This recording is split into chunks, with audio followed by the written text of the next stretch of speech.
BBC News headline says, cracks in ceasefire deal. Israel restricts aid until Hamas returns all hostage bodies. And this is on Israel-Gaza ceasefire. What did I say?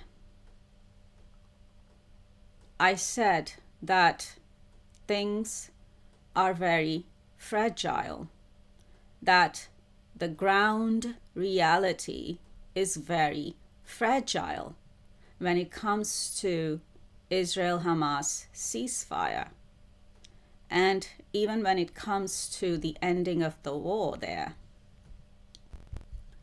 And now the whole world can see that the cracks are showing, as the BBC News is reporting.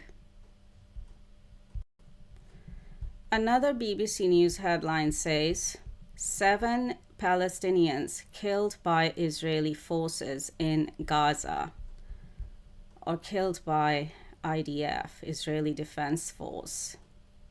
7 Palestinians killed by IDF or Israeli Defense Force or by Israeli forces in Gaza.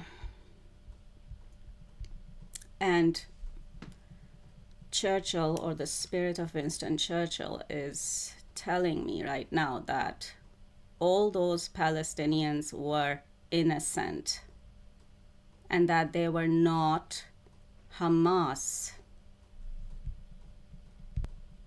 So, is this how the Israeli forces or IDF holding up their end of the ceasefire by killing 7 innocent Palestinians, by killing more innocent Palestinians, thinking that, oh, maybe they were Hamas when they were not?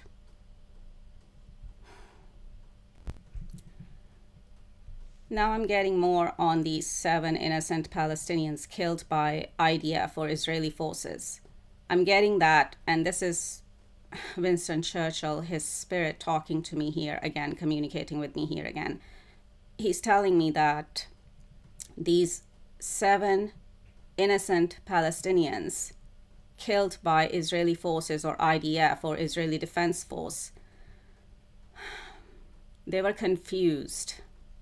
They didn't know where the boundary was. And so they went across a bit. But they were not Hamas. They were innocent Palestinians who were confused about where the boundary was. They didn't know. So they ended up making the mistake of maybe crossing the boundary a little bit, and IDF shot and killed them. That's the truth of it. That's what I'm getting from the spirit of Winston Churchill here with me. So, is this how Israel is holding up the ceasefire?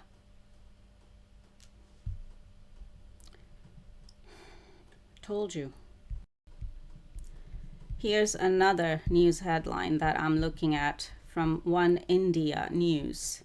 The thumbnail says, Israel violates ceasefire by killing, 7 innocent Palestinians. And it says, Gaza ceasefire collapses in less than 24 hours.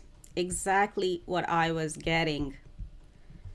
And, I didn't come on here right away and say it, but I was getting that,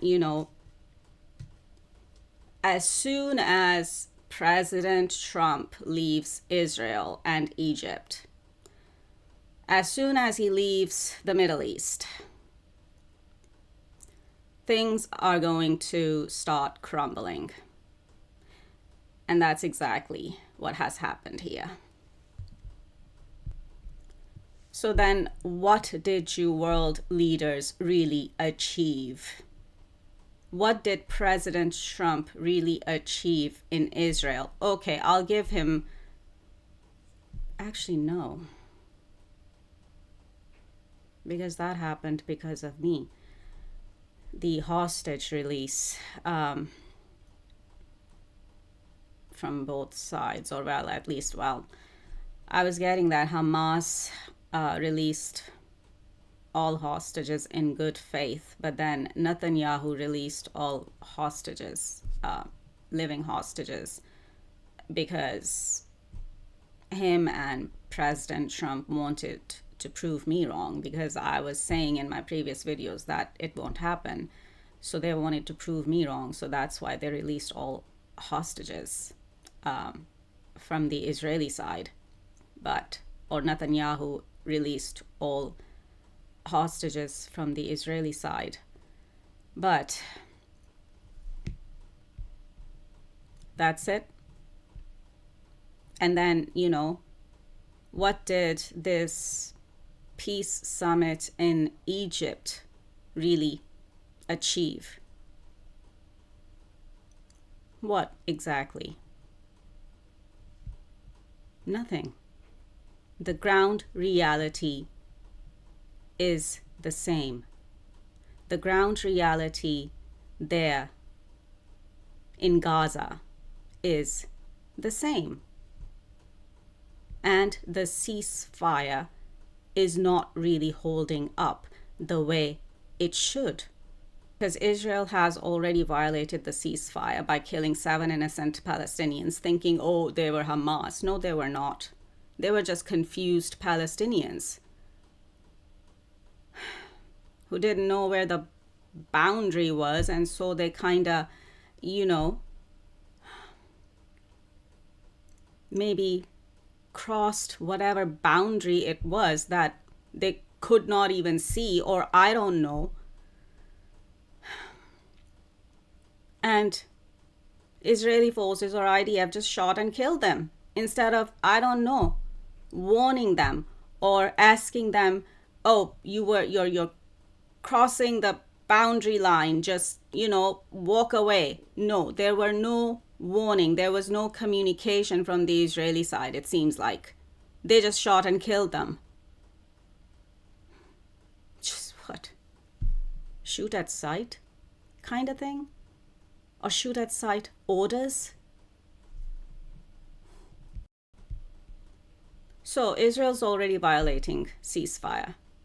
And also, Israel is restricting aid into Gaza because now Israel wants Hamas to do the impossible of finding the rest of the dead bodies of the Israeli hostages under the rubble.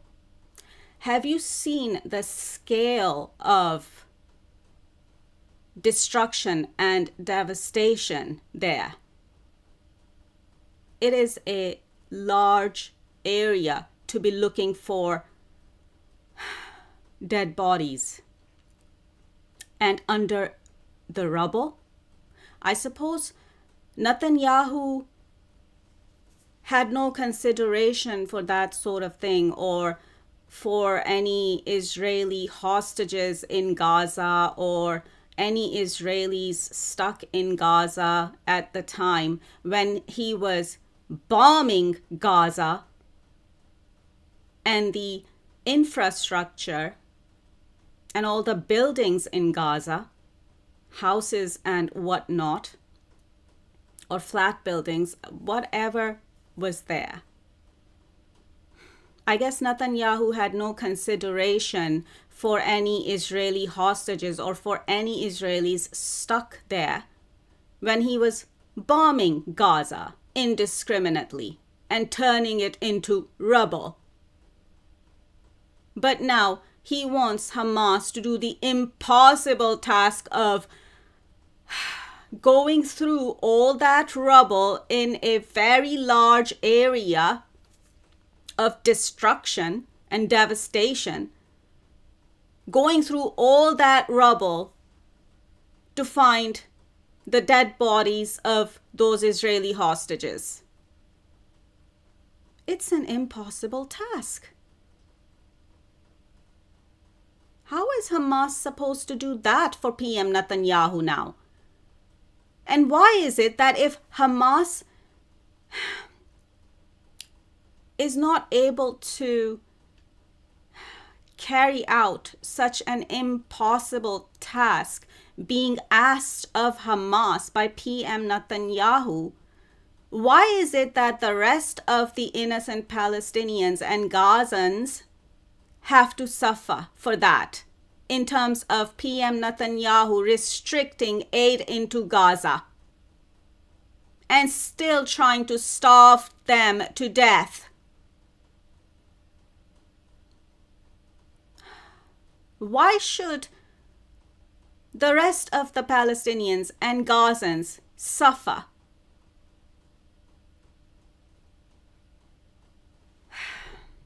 And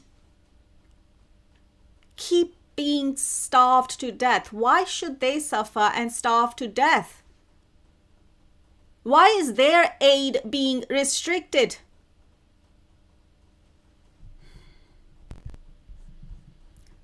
And also, the news says Hamas reasserts power in Gaza with retribution campaign. Hamas is carrying out a wave of retribution executions and asserting its control in areas of the Gaza Strip where Israel has withdrawn. Hamas reasserts control over parts of Gaza ravaged by war. That's Channel 4 News. From the Times, Hamas accused of publicly executing rivals. Violence increases as Hamas tries to maintain control. Netanyahu has admitted that Israel sent arms to rival clans in Gaza. Oh, lovely. So then, is Hamas the only one to blame here in this situation if Netanyahu is admitting that Israel sent arms to rival clans in Gaza?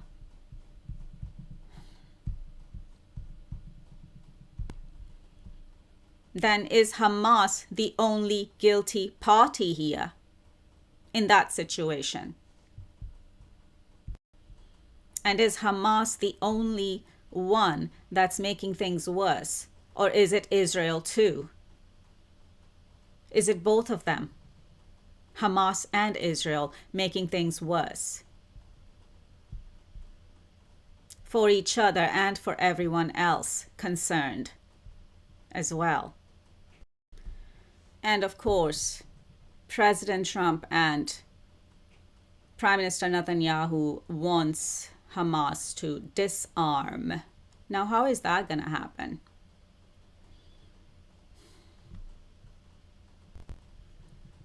Is Hamas supposed to just give up on self-defense? Do they not have the right to self-defense against Israeli forces or Israeli Defense Force or IDF? Do they not have the right to self-defense? Does Hamas not have the right to self-defense? So how are they going to disarm?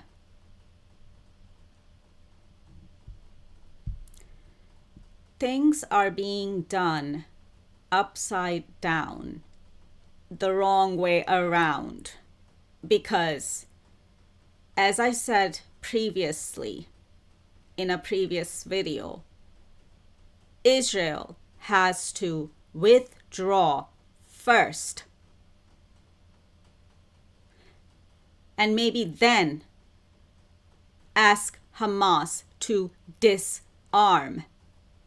And maybe then it will make more sense for Hamas to even consider disarming themselves.